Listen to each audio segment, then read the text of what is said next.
It's Chainsaw Man Tuesday, and oh my god, today is a very special day. Chapter 204, guys. Fujimoto was cooking up some delicious food this week, some flambe. And I do want to say thank you so much for the happy birthday wishes last week. It was an incredible chapter, an incredible birthday, one of my best birthdays ever, and it was thanks to you guys. It was also an incredible chapter last week, and this week was no different, really. We finally got the reveal of the Fire Devil, and it's unlike anything we've ever seen. Or is it? Gamer Supps dropped their brand new JoJo's Bizarre Adventure Stone Ocean collaboration. They sent me over one of these 6 limited edition cups along with their new Stone Ocean juice. It's actually really smooth, goes down the throat really nicely, and yet another W collaboration with an anime from Gamer Supps. So use code CTACTICS to get 10% off and help support Bento. So this chapter picks up where 203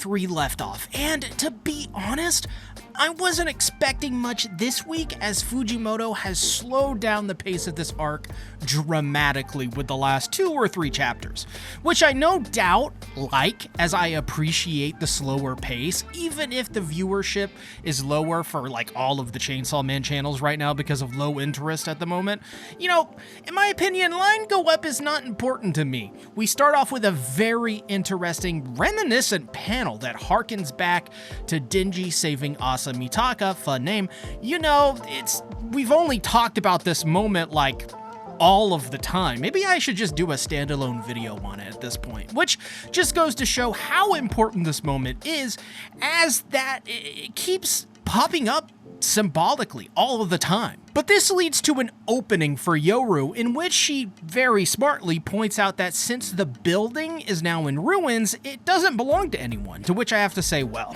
However, this moment was just insane and really cool to just look at and think of how it'll be animated. As Yoru falls, she turns the building into a sword, which looks really damn good.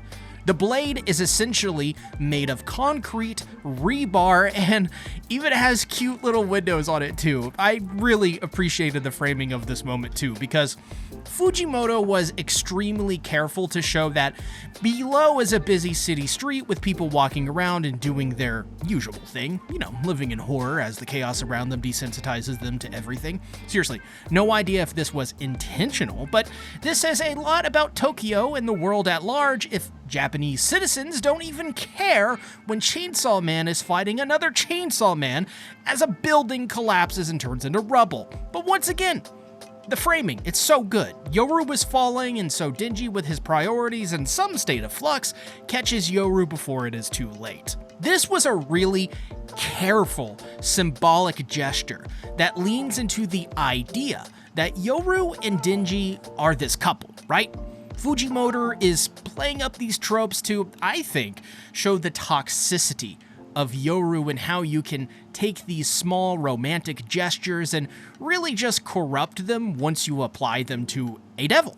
But it's also yet another moment being stolen from Asa as well. Not just in the fact that it's a romantic moment Asa doesn't get to have with Denji, which I'm sure, by the way, would do her a world of good and help her heal a little bit, just to feel loved, you know? But also just another moment that Asa is intentionally AFK.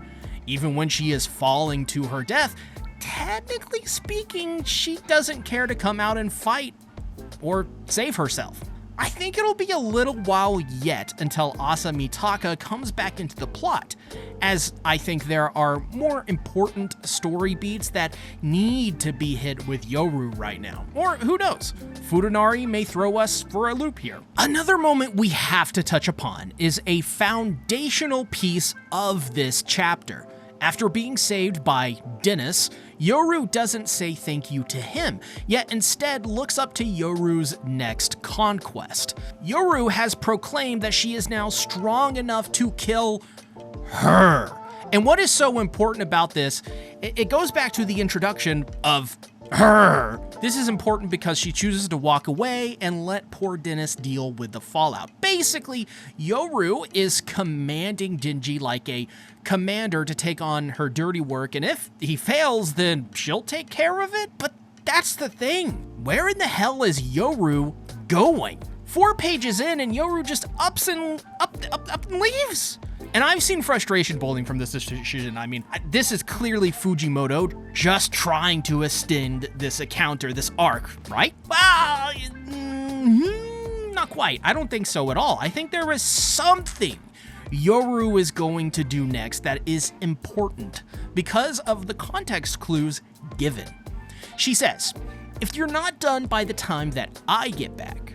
Now, while it doesn't for sure imply Yoru is leaving to go do something specific, it does lean in that direction. So what is it she is going to do? Well, I've got a couple of theories. One, I think the first theory here is that Yoru is leaving the fight because she is lying and actually cannot defeat the Falling Devil. I think this could be likely, but not overly so, just because Yoru has her mommy arms now, and that's, well, I mean, we saw what she is capable of doing there. Two, the second theory is that she is getting an overinflated sense of ego due to Asa giving up, her claiming Chainsaw Man and Denji as her own, her powers growing naturally due to the chaos happening around everyone. So this has contributed to Yoru essentially going on this power trip and becoming lazy to some extent and just wanting to chill out or something. I think that one is probably one of the most likely outcomes. And then three, another idea I had, though, is this. What if I'm wrong? What if Yoru is leaving the battle because Asa is fighting back? Maybe there is another complication in that Yoru isn't as in control as she thought she was, and she is trying to hide that fact. Maybe Asa is finally starting to awaken and come back. This could just be the beginning rumblings of Yoru starting to lose control, for a lack of a better term, whatever the case may be.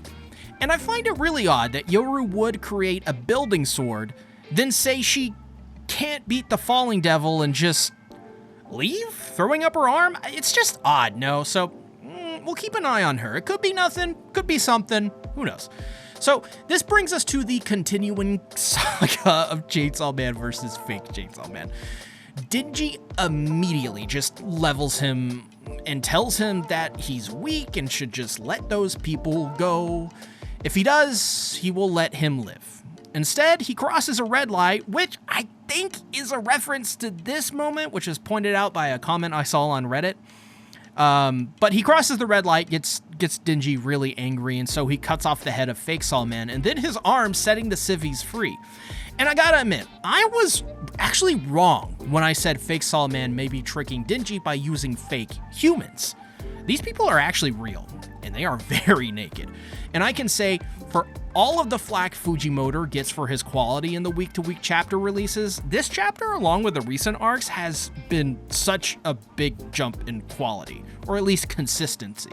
Like, I can understand why people would think Fuji not doing some backgrounds in this chapter and leaving a blank gradient void, or the scene of Yoru and Denji falling together looking a bit clunky or a bit underwhelming. I don't really subscribe to those ideas, but I think we all can agree that this Fake Saw fight has been pretty, well, damn consistent for the most part.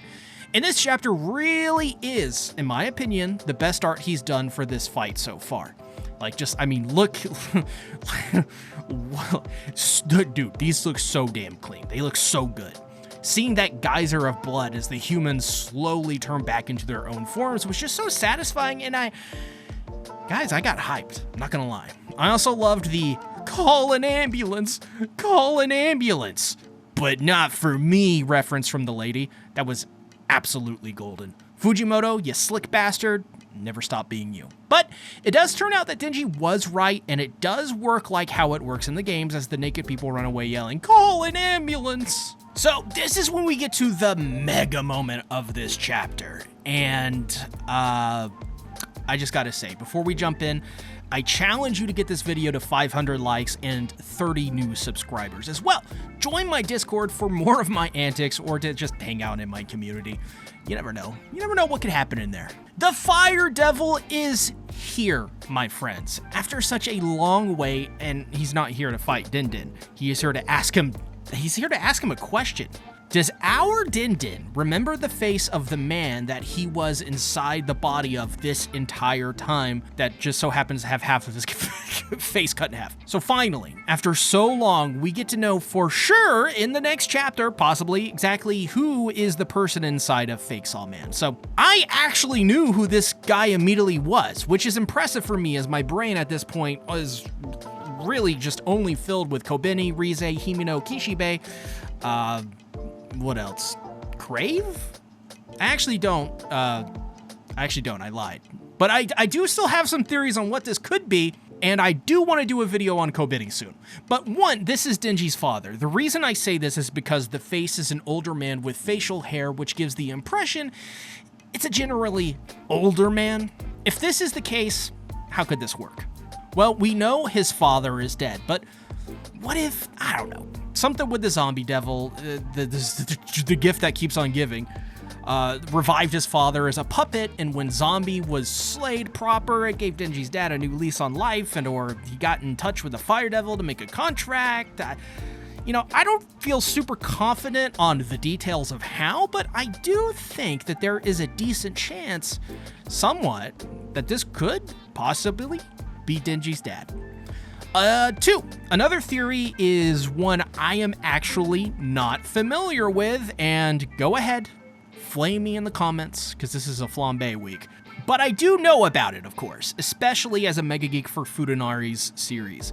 I've seen speculation that this is Agni from one of Fujimoto's most popular works, Fire Punch. Now, I don't know much about Fire Punch, so let me know in the comments if this is on point and if I should read it. Can Chainsaw Man be set in the same universe as Fire Punch? And if so, could the Fire Devil and the dead body of Fake Saw Man, the host, be Agni, and then connect the two series full stop, creating a sort of like Soul Eater Fire Force scenario? I don't know how realistic that is, but I think whatever the hell Fujimoto is setting up is about to be a massive bombshell. Guys, thank you so much for watching. If you enjoyed it, don't forget to like, subscribe, and hit the bell so you never miss a Chainsaw Man video. And join my Discord. Be a fellow Din Din and Asa fanatic like I am. See you on June 10th for Chapter 205. Until then, make it a great day or not. The choice is yours.